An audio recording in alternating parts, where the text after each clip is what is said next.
देखें, conditional sentences हमारे होते हैं, there are 4 types of conditional. 4 types के होते हैं। जीरो कंडीशनल, उसके बाद फर्स्ट कंडीशनल होता है, फिर हमारे पास सेकंड कंडीशनल आता है, फिर हमारे पास आता है थर्ड कंडीशनल।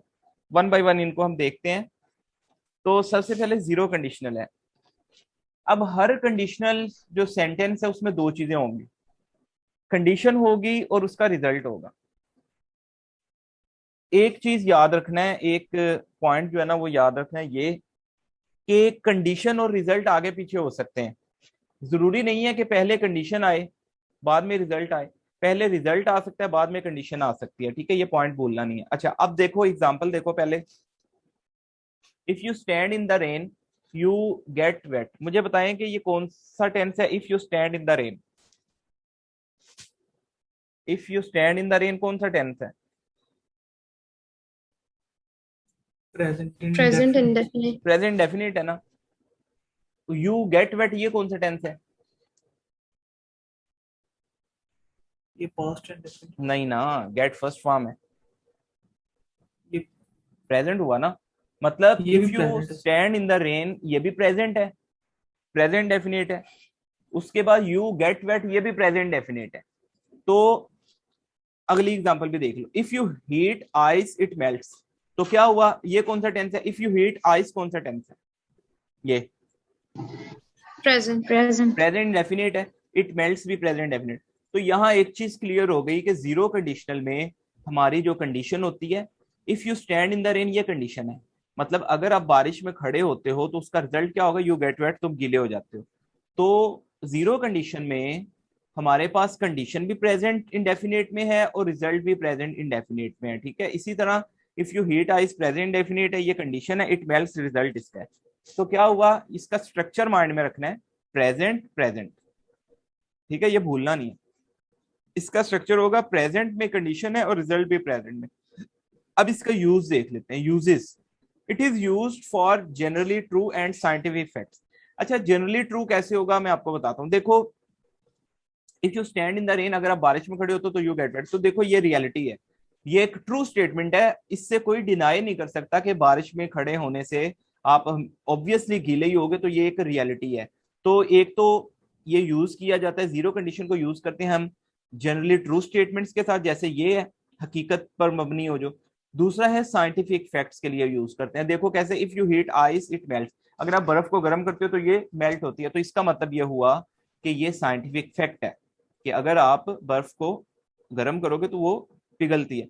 अब ये चीज हमारा जीरो कंडीशनल कंप्लीट हो गया। इसमें आपने जो चीज याद रखनी है कि इसमें कंडीशन होती है और रिजल्ट होता है। अच्छा, यहाँ पर दोनों कंडीशन भी रिजल्ट भी प्रेजेंट में आता है।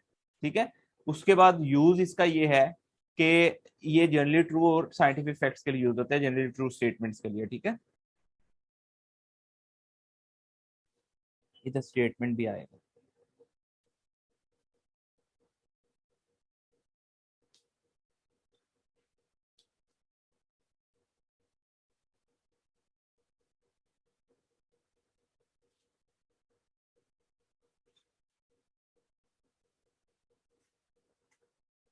ठीक है, अच्छा अब आते हैं हम फर्स्ट कंडीशनल की तरफ।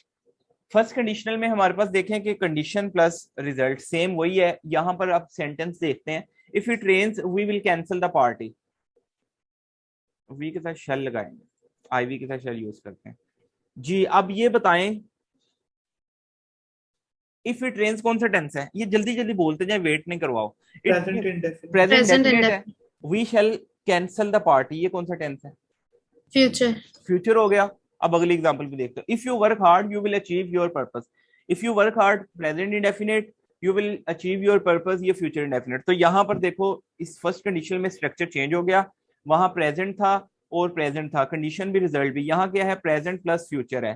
तो आपने याद रखना है कि प्रेजेंट में कंडीशन है और रिजल्ट इसका फ्यूचर में है। ठीक है, फिर बता रहा हूँ, रिजल्ट और कंडीशन आगे पीछे हो सकते हैं। अगर आप इसको ये लिख दो, you will achieve your purpose if you work hard, तो भी गलत नहीं होगा।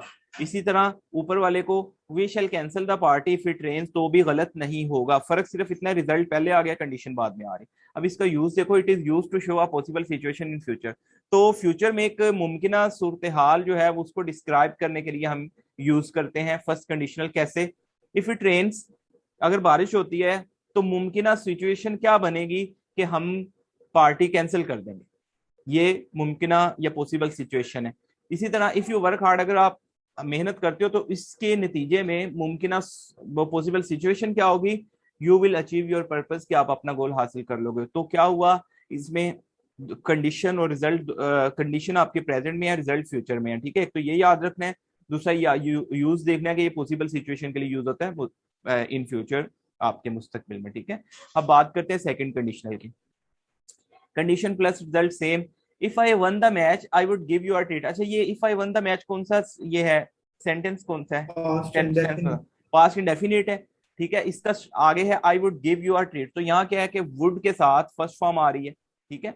अच्छा, अगली एग्जांपल देखो, if he sold his car, ये पास्ट हो गया आपका, past indefinite, he would be rich, तो वुड के साथ फर्स्ट फॉर्म, तो इसका स्ट्रक्चर कुछ इस तरह से होगा, past plus would plus first form, past indefinite plus would plus first form of verb, ये स्ट्रक्चर आना चाहिए आपको। अच्छा, यहाँ भी सेम है कि ये आगे पीछे हो सकता है रिजल्ट, और ये भी हो सकता है I would give you a treat if I won the match, तो भी ठीक होगा, गलत नहीं होगा, ठीक है। अब इसका यूज देख लेते हैं। It is use to show unreal और इम्प्रोबेबल सिचुएशन नाउ और इन द फ्यूचर। अच्छा, कैसे अनरियल और इम्प्रोबेबल सिचुएशन क्यों है, देखो if I won the match, वो पास्ट की बात कर रहा है कि अगर मैं मैच जीत जाता या मैंने मैच जीता होता, आई would give you a treat, तो मैं आपको एक ट्रीट देता। मतलब यह है कि वो क्योंकि पास्ट में मैच नहीं जीता, तो अब क्या है, वो एक इम्पॉसिबल और इम्प्रोबेबल सिचुएशन, ठीक है। अब वो एक इम्पॉसिबल सिचुएशन है और अनरियल सिचुएशन है, क्योंकि काम तो हो गया, उसने मैच जीता ही नहीं है। इसी तरह if he sold his car, अगर वो अपनी गाड़ी बेच देता, ही वुड बी रिच, तो वो अमीर हो सकता था। अब मतलब ये है कि उसने अपनी गाड़ी जो है वो नहीं बेची होगी, जिस वजह से अभी अमीर नहीं हो, तो इस वजह से वो बात कर रहे हैं पास्ट की। तो क्या है ये, अनरियल और इम्प्रोबेबल सिचुएशन है नाउ और इन फ्यूचर, ठीक है।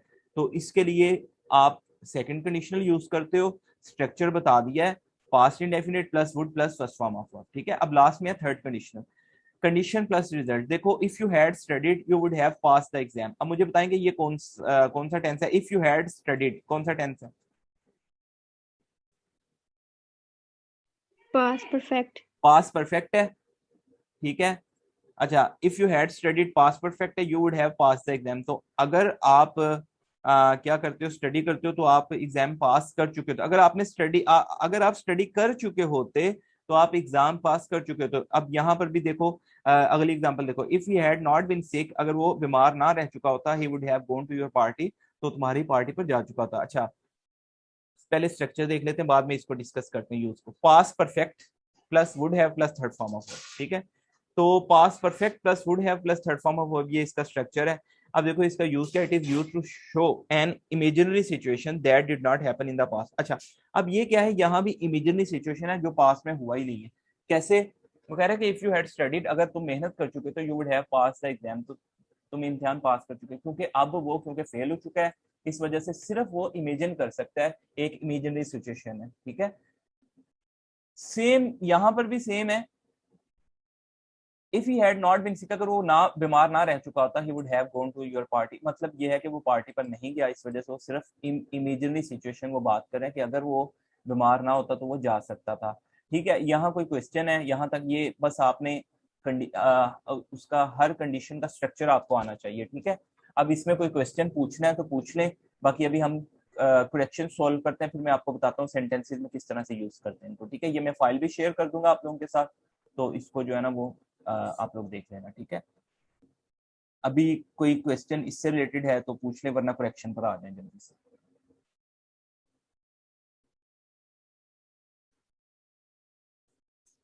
अच्छा, अब ये है, हाँ हाँ जल्दी से सायरा जल्दी से।